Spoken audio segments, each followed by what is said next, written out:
Allahu Akbar, Allahu Akbar. La ilaha illallah. Alhamdulillah wa kafa. Wa salamun ala ibadihi alladhina istafa. Amma ba'd. A'udhu billahi minash shaitanir rajim. Bismillahir rahmanir rahim. Wal 'asr. Innal insana lafi khusr. Illa alladhina amanu wa 'amilus salihat wa tawasaw bil haqq wa tawasaw bis sabr. Subhana rabbika rabbil izzati amma yasifun wa salamun 'alal mursalin walhamdulillahi rabbil alamin. Allahumma salli ala sayyidina Muhammad wa ala ali sayyidina Muhammad wa barik wa sallim. Allahumma salli ala sayyidina Muhammad wa ala ali sayyidina Muhammad wa barik wa sallim. Allahumma salli ala sayyidina Muhammad wa ala ali sayyidina Muhammadin wa barik wa sallim. First and foremost, I'm not worthy of being standing in here. It's just Imam Sahib is not here, so he has asked me if I could do this and feel this opportunity from Allah to be in here. So it's just it would be just a reminder for myself first and then for all of us, because this Jummah Salah for 1400 years, the history of Muslims from Nabi alayhi salatu wasalam till now, this has been the opportunity to get that reminder and refresh our iman at every week. So that's why this Jummah has an importance in the Muslim history. So we'll try to do the same. We'll just try to remind ourselves what we are having in here, why we are gathered in here, and what's the purpose of in here. So I'll just put forward what I've learned from my teachers and from the scholars. It's nothing that I'll just put on from my mind. It's just what I've heard and what I've learned from my teachers. So in this dunya, whether we talk about Muslims in general or whether we talk about the non-Muslims, whether one has faith or one has no faith, or whether one has faith on Allah or whether the one has faith on anyone else, the false gods, everyone has a goal or everyone has something in the mind towards which everyone is struggling through. If one doesn't have this one, if one doesn't have the goal, doesn't have the vision, then there is no difference between the life of a human and the life of an animal. Because the animal comes in and he just eat, have the worldly relations, and then it just die. And that makes the human indifferent from the animals. And that's why Allah subhanahu wa ta'ala has said in Surah At-Tin, لَقَدْ خَلَقُنَا الْإِنسَانَ فِي أَحْسَنِ تَقْوِيمٍ. And that's why scholars have termed that insan to be ashraful makhluqat. Ashraf means we have sharaf as compared to other living beings, which are animals. And that's the line where we get different from the animals. Then we have something in the mind, in the human sciences I think it's called the conscious mind, with which we have the ability to put an effort what we want to. Like animals have some general characteristics which they live in, but for us humans, we have the ability to act what we want to. And that's what the difference is between animals and humans. So saying this, every person, as I said, as Muslim or non-Muslim, he's working towards something. If we see out there, some are working in the corporate world, some are the delivery drivers, some are doing the courier services, some are in the cleaning business, some are in the security business. Everyone is working so that he can or she can reach towards something. It could either be some worldly activity like a good house, good car, or some people like monks, they go within the isolation and they do their own thing of meditation, such thing. They have their own goals. So everyone is living with a goal. We cannot deny this. The most of the people, they are either consciously living with the goal, some goal, any worldly goal, maybe, or unconsciously, they are doing something with which they want to lead towards something or they want to reach towards something. As I said, could be either any worldly thing, house, car, some good vacations, buying some property, etc., etc. So it could be anything. So when this is the case, then all the humans are working towards something. Then what's the distinction between a believer on Allah and a non-believer? Can the goals be same? Can we both be working towards the same thing?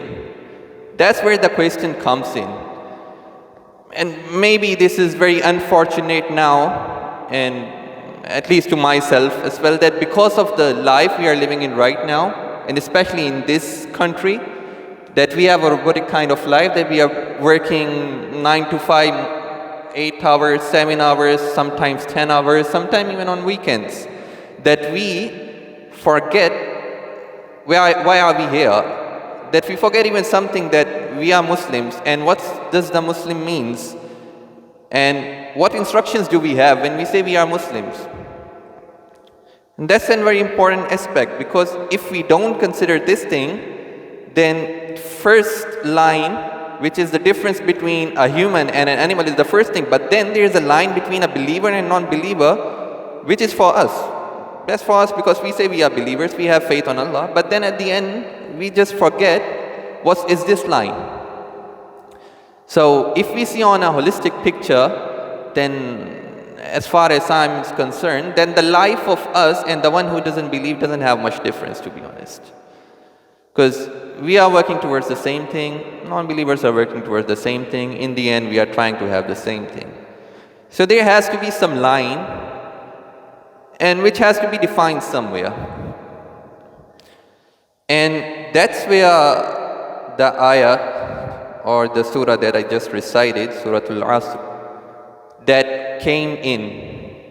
So, and this surah is so holistic, is so jami, that one of the great scholars, Imam Razi rahimahullah, he said that if there wouldn't be any other thing, if Allah subhanahu wa ta'ala has just revealed this surah, this got everything in a summary that the human need to be successful, to be on the right path, which Allah said, Ihdina Sirat al-Mustaqim in Surah Fatiha, that Allah Ta'ala asked us to ask Allah that guides us towards the right path, and Sirat al-Lazina anamta alayhim, that right path on which other good people are following.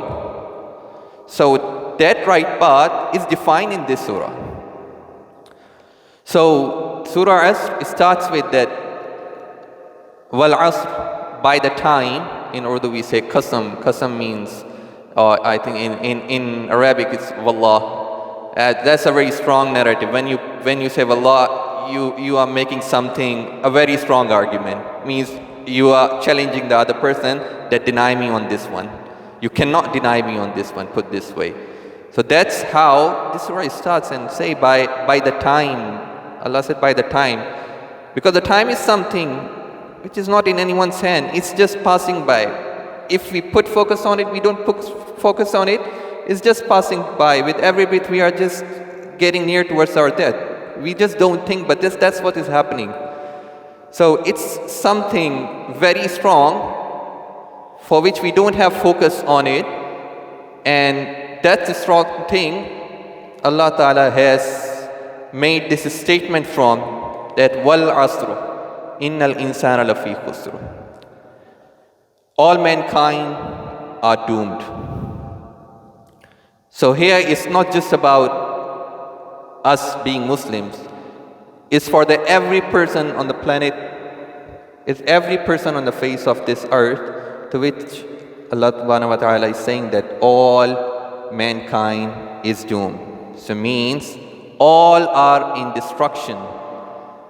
And then there's a exception to some of the conditions which Allah Ta'ala has said afterwards, إِلَّا الَّذِينَ, except those people, آمَنُوا, who have faith, وَعَمِلُوا الصَّالِحَاتِ, who do good deeds, وَتَوَاصَوْا بِالْحَقِّ, who encourage each other to the good deeds, to the righteousness, وَتَوَاصَوْا بِالصَّبْرِ, and who encourage each other to be steadfast on that haqq, or on the perseverance. So this surah in itself, Allah has put us the conditions that who in this world is termed to be successful, and except those 4 conditions, if a person doesn't fulfill those conditions, then he is destructed or she is destructed. So that's where the argument comes in.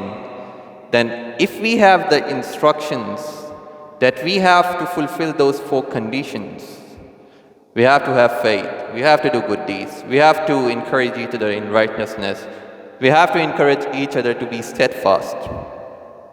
If we have these 4 conditions to be successful, then being Muslims, we accept this surah, we believe on this surah, we have a faith that these are the words from Allah Ta'ala, then we should ponder upon us that where are we standing?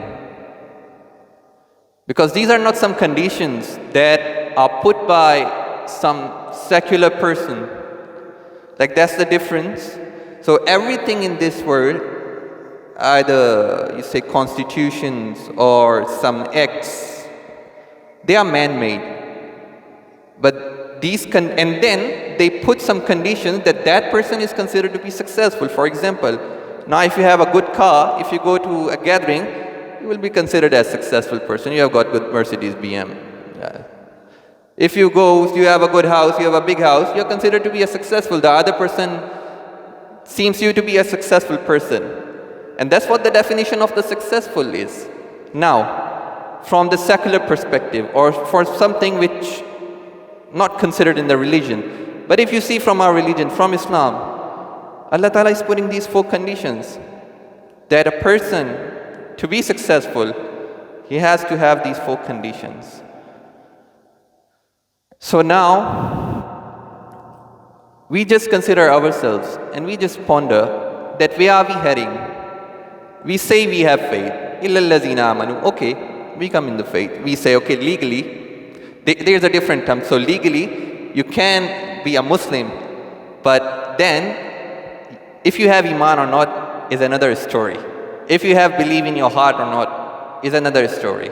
So myself, I think I lie in that first. I'm just legally Muslim. But do I have Iman? That's a question. That's a question to be asked. Because, as an example, so in the Quran, I think in Surah Hujurat, some of the Badu, Sahaba,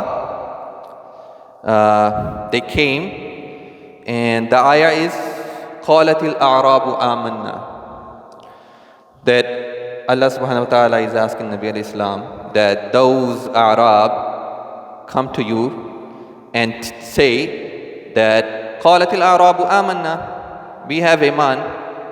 Then in the next continuation of this ayah, Allah ta'ala tell Nabi alayhi salatu wasalam that tell those people, كُلَّمْ تُؤْمِنُوا, you don't have Iman, وَلَكِنْ كُولُوا أَسْلَمْنَا, but say you have just entered Islam.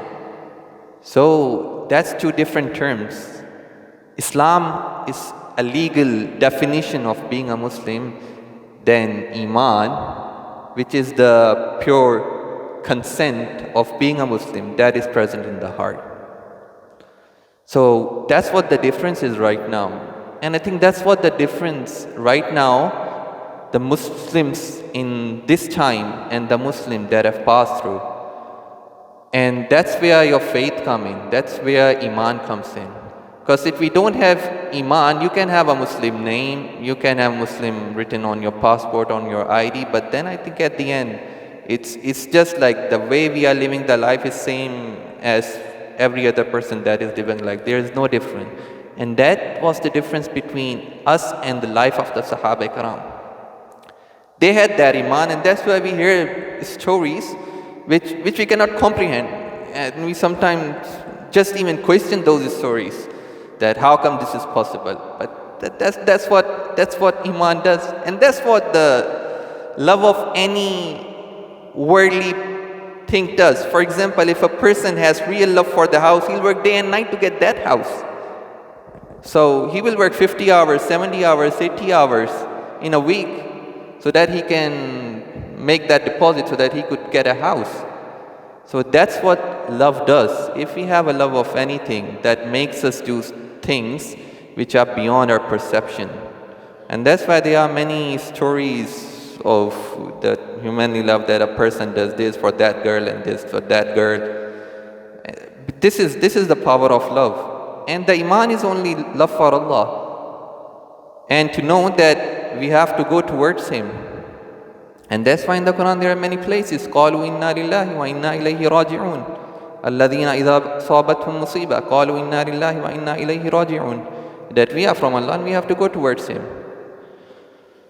So the reason I was saying this, because Sahaba Karam had that love which bring iman in their heart, so they were able to do certain things which we cannot even think of.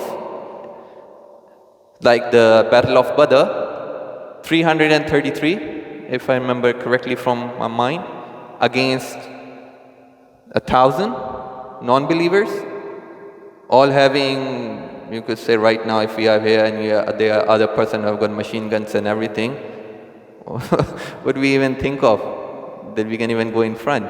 We will just be here and there. But that's what the iman was. Nabi alayhi salam just asked them that they need to do this battle, and they were all in front for this battle. That's what the iman does. And the core of the iman is the love of Allah. So that's the real ingredient, and that's what we are missing. And a part of it we can blame, okay, this is the life that is going right now happening. The environment is not enabling us to be in the masjid, to be in the company of the righteous people, so that we could have that love. But at the end, we have something which science calls something conscious mind, as I said. That Allah Ta'ala has given humans so that they can ponder over and create that love within. And that's why Allah Ta'ala has said in the Quran at the other, الذين يذكرون الله قياما وقعودا وعلى جنوبهم ويتفكرون في خلق السماوات والأرض. That those people who do tafakkur, who ponder upon خلق السماوات والأرض, what Allah Ta'ala has created on the zameen, on this land and in the skies. Those are the people who Allah Ta'ala says they are intelligent people. Because pondering gives you an opportunity to see something from an eagle eye. Then you realize, then this surrounding that we are having is not just something created just from nothing. It's a very pure intelligence that has created these things, because everything is happening in a very synchronizing way. So this leads you to the thought that it shouldn't be like this. There should be someone. And that creates the love of that someone. And that creates the iman.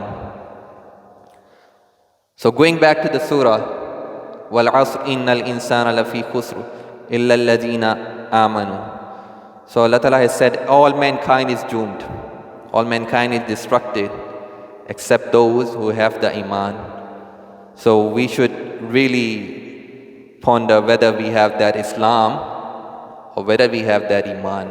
Are we legally Muslim, or are we Muslims from the heart? Because if you read the Quran, every time Allah Ta'ala is making khitab, or calling or telling something to Sahaba Karam or to Muslims in general, Allah Ta'ala said, Ya ayyuhalladhina amanu, iman wala, O who believes.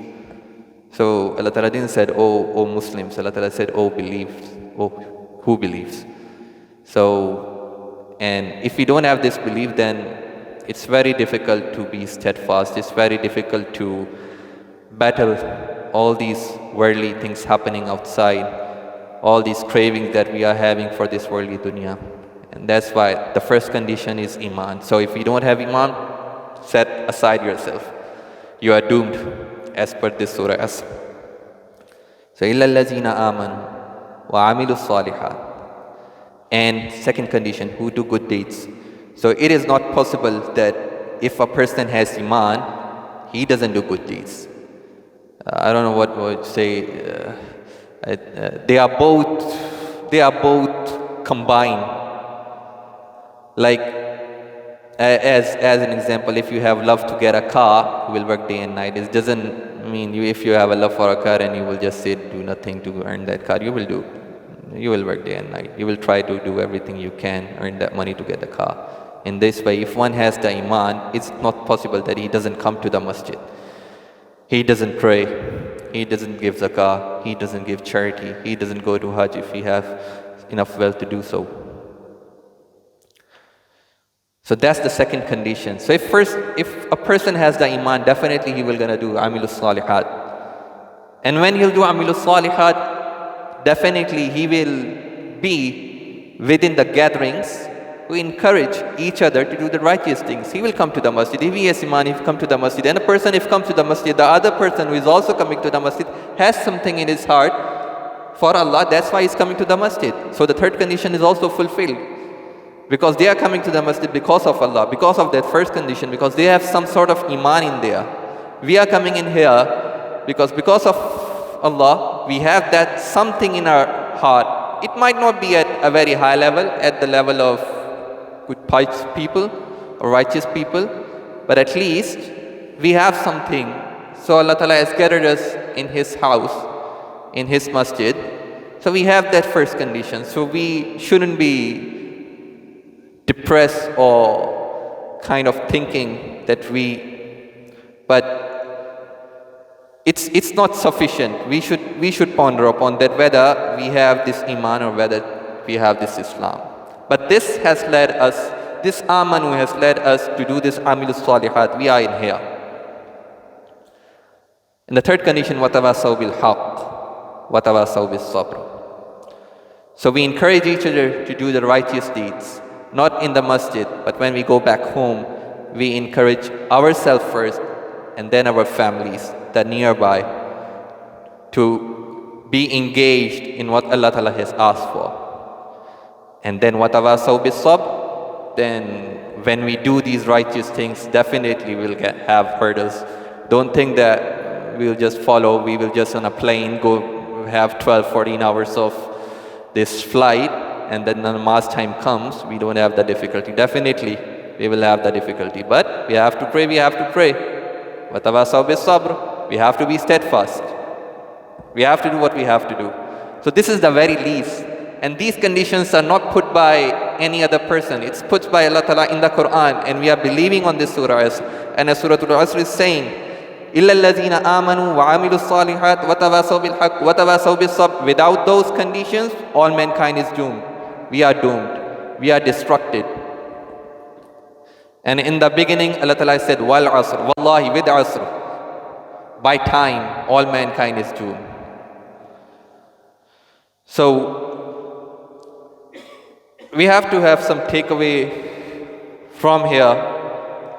I think the life we are having right now, as I said in the beginning, because of the work we are having, and we need to do this. This is not prohibited. We need to do this. But we need to find the balance. We need to think that it's not that we will be doing work, and it will go like this in a straight line. We will have a decline. Sooner or later, we will have a decline.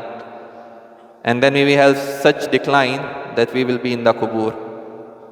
We will be laying on a side, direction of Qibla, and everyone will gonna leave us, and we will be alone over there. So that's what we are here to preparing for. That's what should be preparing for. So we should really think, either we stay in this state in which we are right now. Just working morning till evening, going back, family, sleep, some exercise, maybe if one is careful of his health, eat, good restaurants, back home, work 5 days, 2 days of holidays, and then in a year, 1 month of holiday, maybe go overseas, maybe go somewhere in Australia, have fun, come by. So this is the life which every other person is living right now. So being a Muslim, we need to ponder, and we are instructed to ponder upon this. Allah said in the Quran, يَتَفَكَّرُونَ فِي خَلْقِ السَّمَاوَاتِ وَالْأَرْضِ. Those who do tafakkur. So Allah Ta'ala has said, and this is the gateway to lead to this iman, to lead to this state of love of Allah. To ponder, either we keep upon living our life, or we as a Muslims have some responsibility to change ourselves, to do whatever we are doing, to do the job, to do the work, to do the business, whatever we are doing. But with that understanding in mind, that we are not here for the entire life. Today we are here, next 30, 40 years we won't be here. So we have to engage in those 4 characteristics that Allah Ta'ala has said in this Surah Asr, so that we can be successful. Otherwise, we may have reasoning in mind, but be realistic, the reality will not gonna change. We do this, we don't do this, we are here, tomorrow we won't be here, anyone will not gonna care. It's ourselves who would be in the kubur, and there we would just get what we did in this world. So we really need to have 2 minutes, 5 minutes every day at night before we go to sleep, after Isha, maybe after Fajr, and any time when we are free. And we start pondering, because this is something as well in this world they call meditativeness, mindfulness, something, but they do mindfulness on all the other stuff, on breath and nature, etc. But we need to do this mindfulness or meditation or this ponderness on what has to come, on that we will not gonna be here one day, that we will be in the kubur. And to do the preparation, we need to do those 4 things. Wal asr, innal insana lafi khusr. By time, all mankind is doomed. Illa allazina amanu wa amilu salihat. Except those who have faith on Allah, who have real iman. Wa amilu salihat, who do good deeds. Wa tawasaw bil haqq, who encourage each other to do the right things. Wa tawasaw bis sabr, who encourage each other to be steadfast. May Allah give us this understanding, to understand the meaning of this ayah, and He gives us this ability to actually make this ayah the reality of our life, so we are successful in this world and the hereafter. Wa akhiru da'wana anil hamdulillahi rabbil alamin.